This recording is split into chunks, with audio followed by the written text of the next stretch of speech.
Hello and welcome to Army of Crime, the internet's only comic book related podcast. I am your host, Dustin, and I'm here with another host whose name is Matt.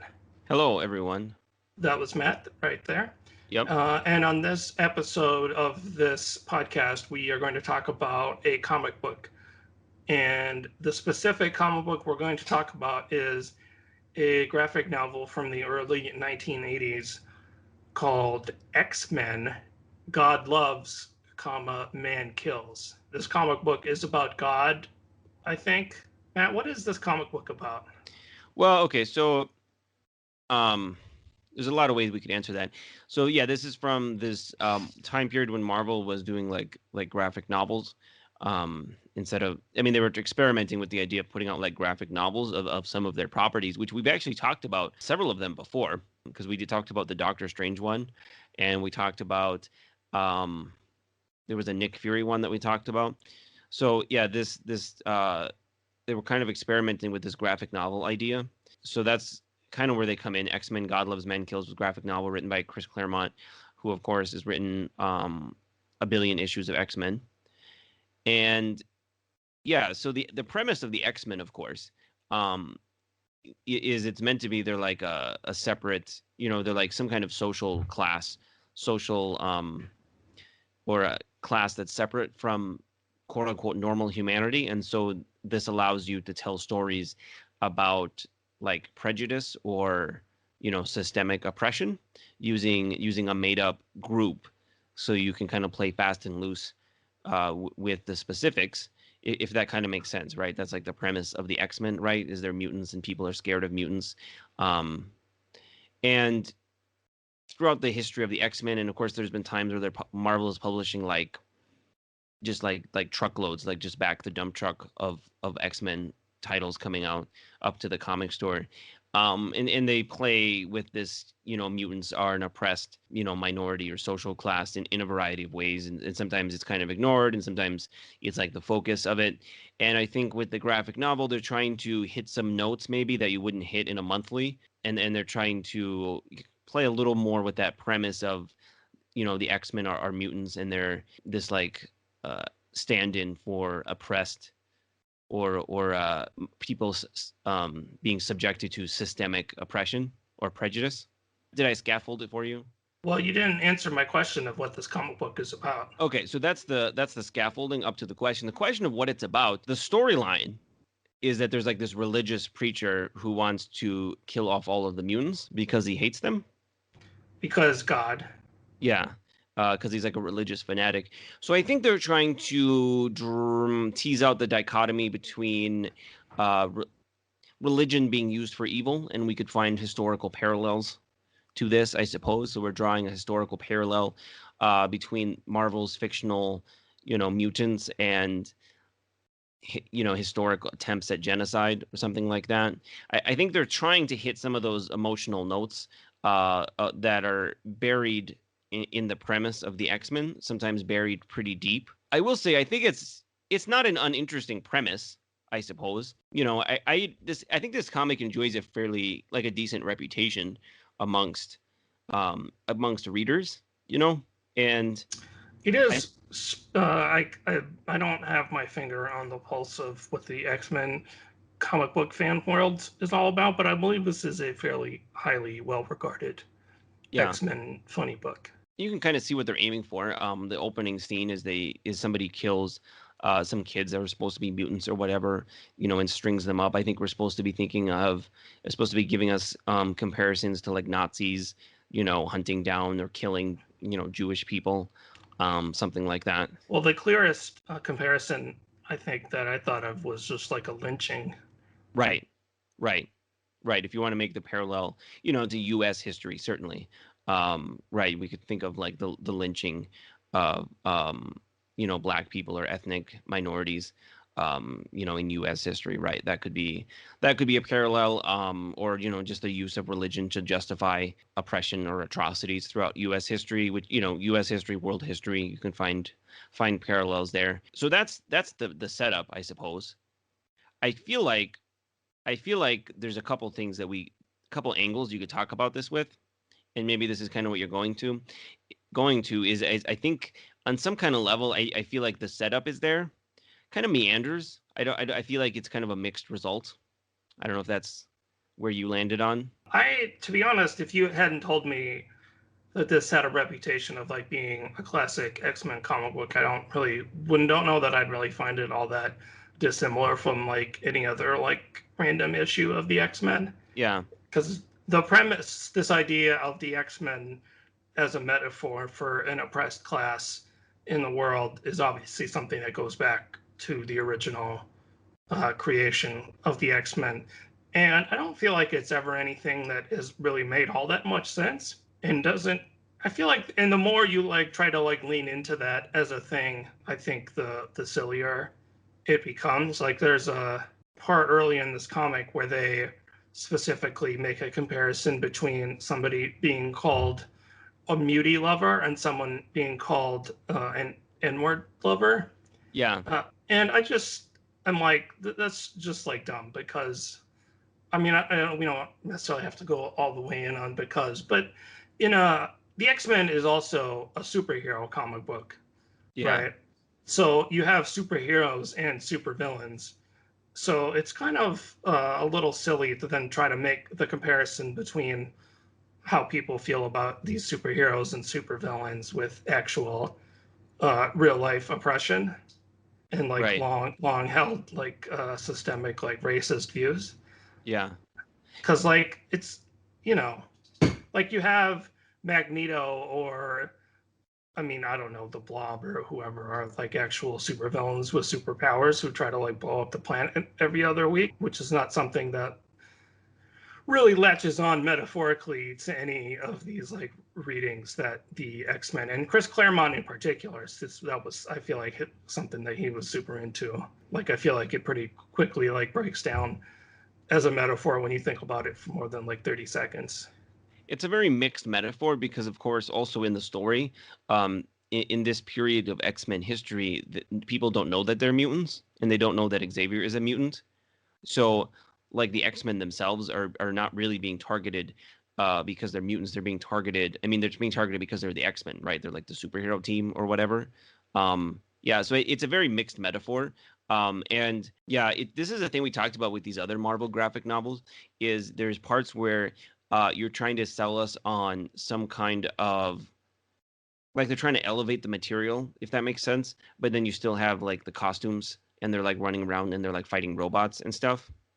And it feels like you end up with something that's trying to be too many things at once. Well, for better or for worse, I know in the thing that I read was like the so-called extended cut, and I have no idea why this exists, but Chris Claremont talked about wanting to make sort of like an archetypal X-Men story that contained all of the most interesting like elements of the X-Men.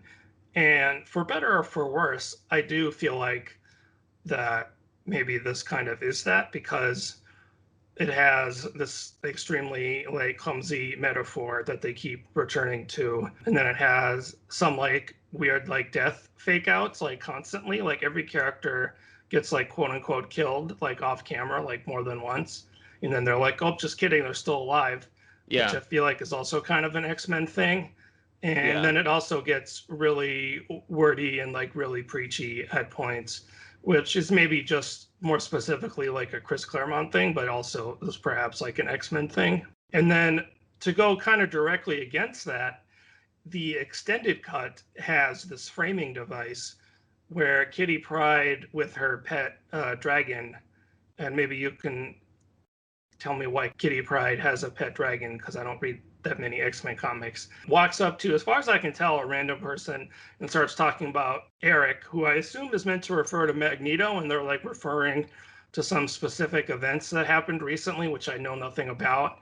And she's like, let me tell you a story. And then that's like the story of this comic book. And then at the end, like a woman in a robot suit shows up and there's like a fight scene, and then Kitty Pryde gives this girl that she's telling the story to like a hat and tells her to go off and like join NASA or something. It's like this framing device basically goes against the idea of this being a standalone graphic novel by seeming to tie it into some extremely specific like X-Men storyline that must have been happening at the time. And it's also really ugly looking. I can't remember who drew this framing device. And Brent Anderson, we should say, drew this comic book. I think someone else drew the framing device, but it looks fairly butt ugly and is quite superfluous, and I have no idea who thought this was a good idea.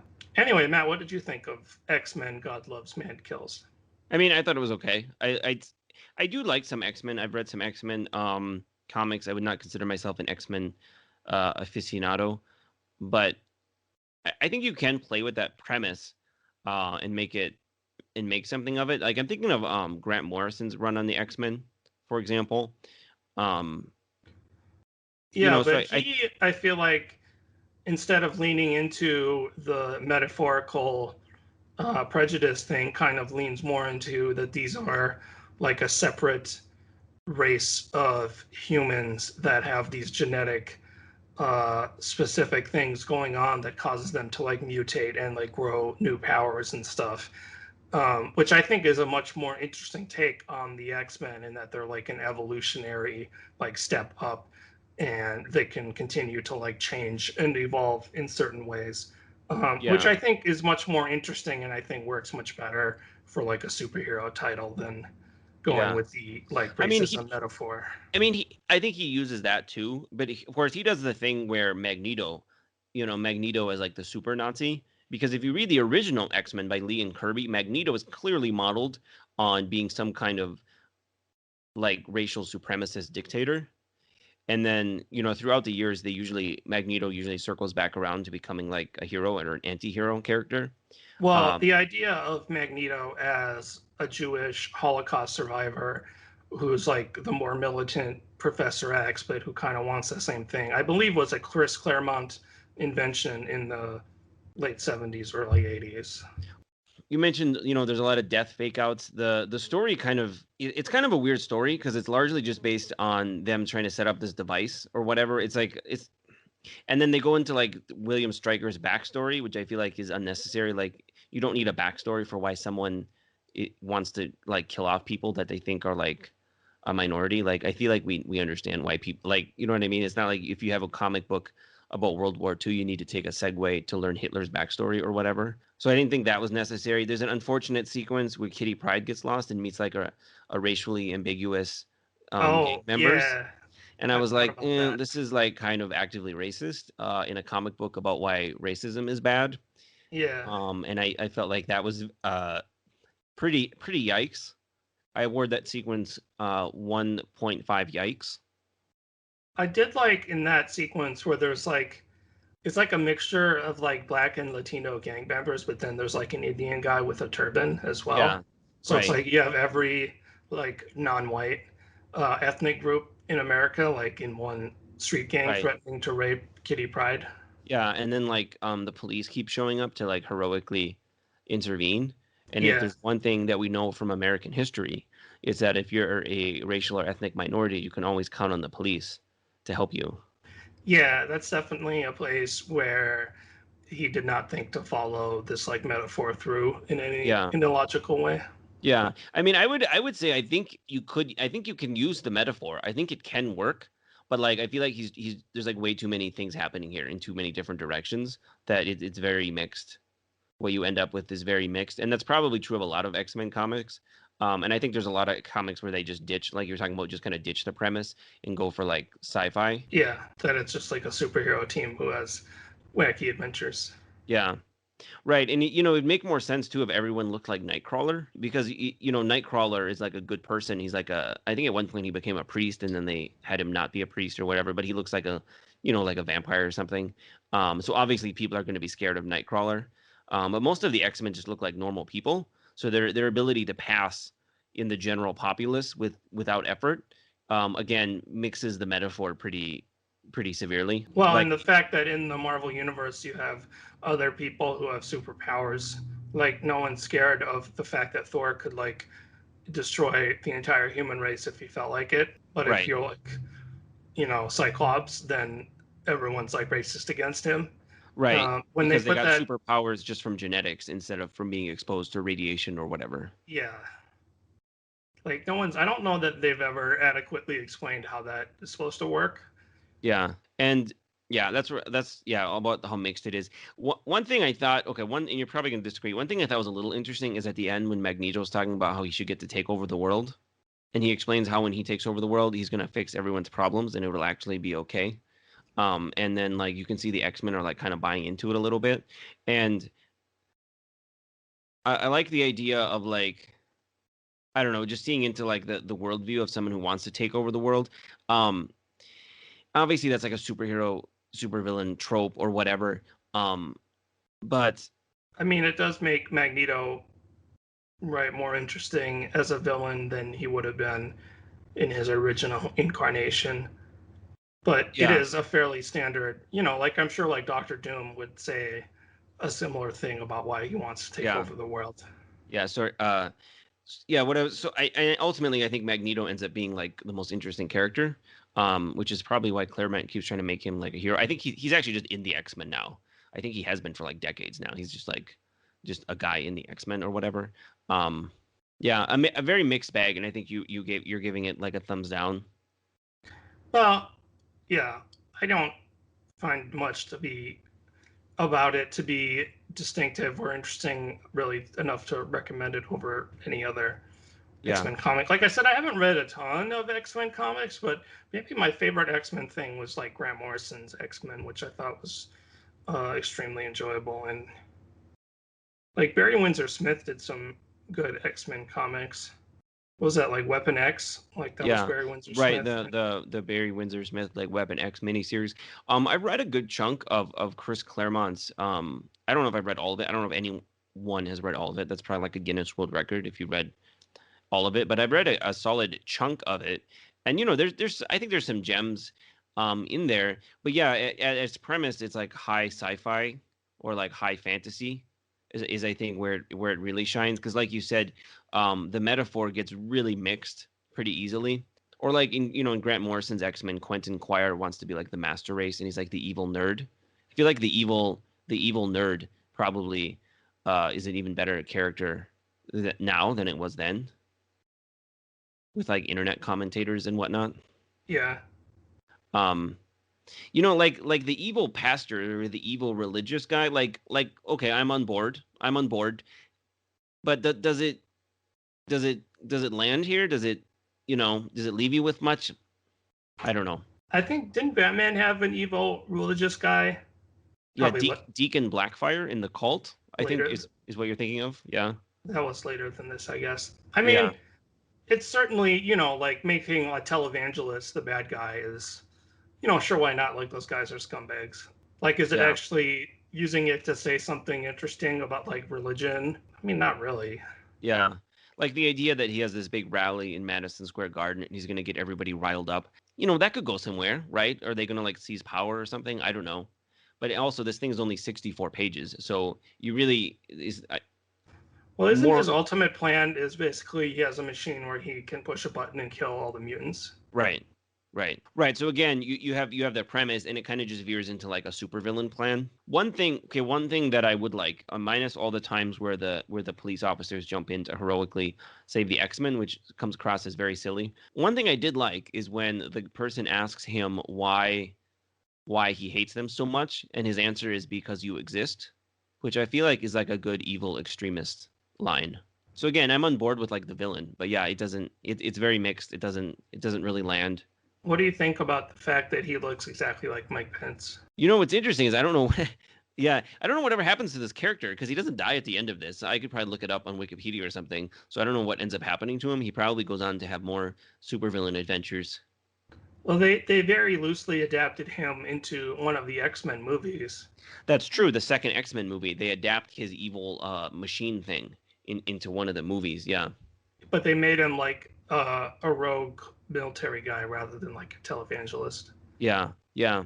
I guess, yeah, in the early 2000s, I guess you got to update your, Right. supervillain I, archetypes. I I don't feel like updating from the evil televangelist who's like a multi millionaire is actually doesn't need an update. I think that's that's that's the definitely part still that's the part I'm on board with.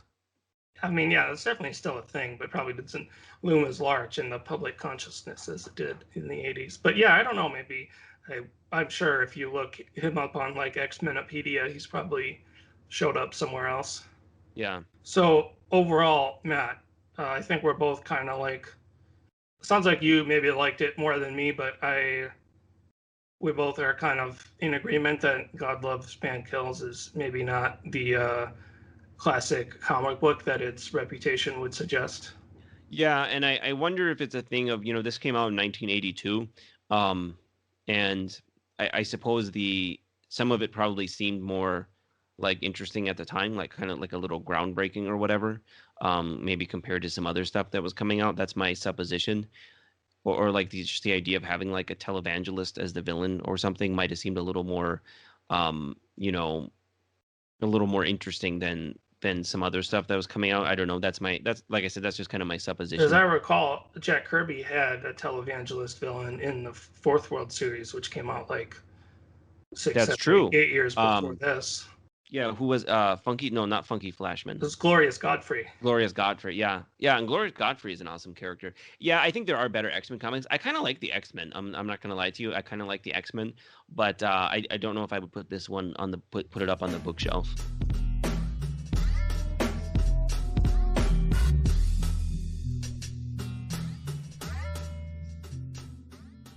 I was just going to recommend like an X-Men comic that I actually did like, that I remember liking. So a recommendation would be an X-Men comic, and I was just thinking of doing a reread of this the other day, but like Matt Fraction's run on the X-Men, which I actually quite enjoyed. Okay, what's the premise of this? So the premise is, and I believe I think X-Men fans are kind of like Star Wars fans in that they are like diehard fans, but also hate everything. Except for like one thing. So I don't know if X-Men, if Matt Fraction is considered like a good X-Men run by like the experts or whatever. Experts being a pun, I guess. But anyway, like, so the premise is like they build their own country, like a breakaway nation on an island, and Cyclops is like their leader. So it's like they set up like their own country after the mansion gets destroyed for the umpteenth time. Okay. So I thought it was fun. I remember liking it a lot. I was meaning to give it a reread, but I remember liking it quite a bit.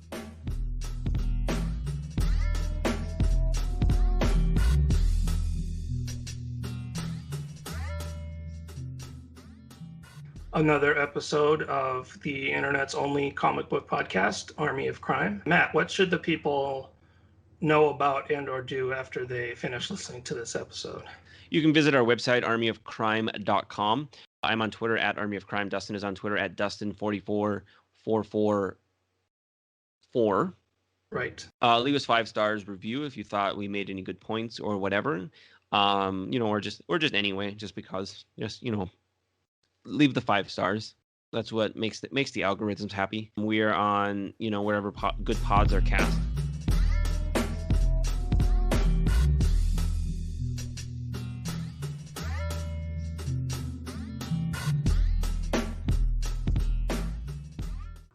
That's why our podcast is the best.